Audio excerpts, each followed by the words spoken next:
সরকারি চাকরিতে কোটা বহাল করে হাইকোর্টের রায়ের উপর স্থিতাবস্থা দিয়েছেন আপিল বিভাগ।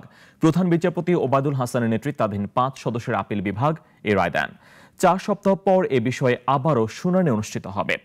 অ্যাটর্নি জেনারেল বলেছেন, আপাতত কোটা বহাল না থাকায় আন্দোলনের আর যৌক্তিকতা নেই।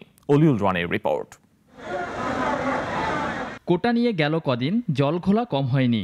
ঘটনার সূত্রপাত গত 5 জুন হাইকোর্টের একটি রায়কে ঘিরে। রায়ে মুক্তিযোদ্ধা কোটা বাতিল করে সরকারের পরিপত্র অবৈধ ঘোষণা করে হাইকোর্ট, অর্থাৎ মুক্তিযোদ্ধা কোটা পুনর্বহাল করে আদালত। এরপর থেকে শুরু হয় কোটা সংস্কারের দাবিতে ছাত্র আন্দোলন। মঙ্গলবার হঠাৎ করে ঢাকা বিশ্ববিদ্যালয়ের কয়েকজন শিক্ষার্থী কোটার রায় স্থগিত চেয়ে চেম্বার আদালতে যান। আবাস মিলে নির্ধারিত দিনের আগেই শুনানির। বুধবার সবার নজর ছিল দেশের সর্বোচ্চ আদালতের দিকে। জনাকীর্ণ আদালতে সকাল 11:30টায় শুরু হয় শুনানি। রাষ্ট্র ও 2 শিক্ষার্থীর আইনজীবী হাইকোর্টের রায় স্থগিতের আবেদন জানান, আর রাখার পক্ষে মত দেন মুক্তিযোদ্ধার সন্তানদের আইনজীবী।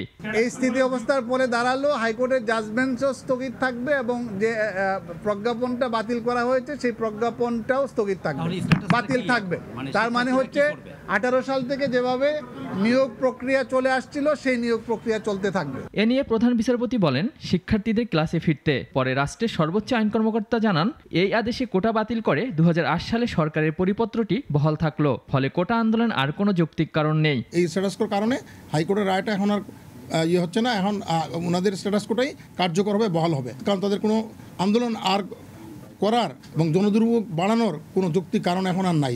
7 আগস্ট মামলাটি ফের শুনানির জন্য তোলা হবে দেশের সর্বোচ্চ আদালতে। অলিউল রনি, নাগরিক, ঢাকা। ওয়ালটন ফ্রিজ কিনে অনেকের মতো আপনিও হয়ে যেতে পারেন মিলেনিয়াল। সেরা পণ্যের সেরা অফার।